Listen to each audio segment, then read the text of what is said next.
Hello, it's been a hot minute since I've posted on this channel. Life is crazy when you have kids, but I did want to give you some updates because even given that pretty large passage of time, things have changed in here a lot. You might remember that I was using Pro Tools on my iMac and using Console 1 for control of some of the channel strip plugins. Pretty cool setup, I liked it. But what I've been finding is I really like working old school in the analog world. So, sorry about the hand. We are almost finished installing this. We've got to hook up the headphone amps to make the Q mixes. This is a DDA DMR12 analog console, way back from the 1990s. So pretty cool. I mean, the best part about it, let's check out this patch bay, huh? That thing's huge. It's huge. I think we can have like 48 channels of outboard, and I think I have 15 in the rack. So I need to go shopping, but all really fantastic stuff. Now, for the multi-track, instead of using Pro Tools, because I can't afford that many channels of conversion, this is a split console, by the way, that's why it's so wide. For the multi-track, we're using this guy. This is a Alesis HD24. So it's still digital recording, but it's dedicated. The only function that it does is record. It's like an old ADAT machine, if you've seen that, except you have hard drives instead of those ADAT tapes.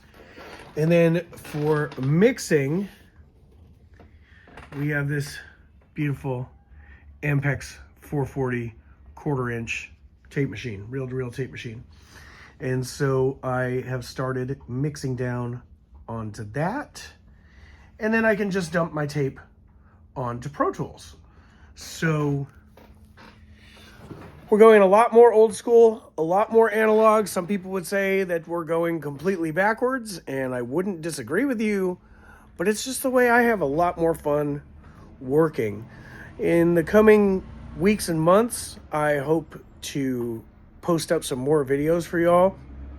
I have 2 mixing projects that I'm working on right now. One for this guy, Eddie Salcido, who I've done a lot of work with previously. Some of you guys might know him or heard me talk about him. And there's another gentleman named Ted Matson. Excuse me.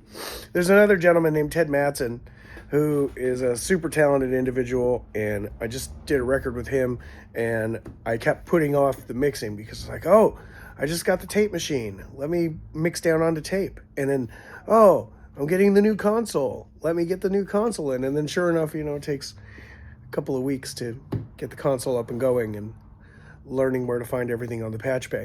So maybe I'll just do some, you know, kind of let the camera roll while I'm getting those mixes up so you guys can kind of check that out over my shoulder. Oh, I got new monitors. I almost forgot to tell you I got new monitors. Yeah. I got the Yamaha HS5s. I had the JBL 305s, which I liked, but the Yamahas are a little bit more mid-rangey, and most of what I'm working on is, you know, kind of rock, country, very mid-rangey stuff.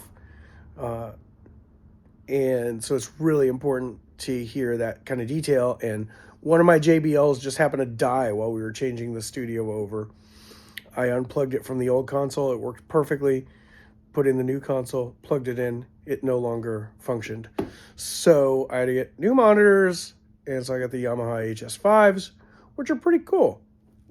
So that's where we're at right now. Stay tuned. Oh, and by the way, if you're interested in kind of learning how this console works, once I have it all figured out, if you're interested, let me know, and I will film a tutorial series on how to record and mix with this DDA DMR12, because there's absolutely nothing on YouTube about it, which is crazy to me, primarily because I've needed it, you know, over the past couple of weeks. I would have found some videos helpful. So if you might want to check out how to use it once I learn, I'll be happy to pass it on to you. All right, y'all. Thanks for watching. Talk to you soon.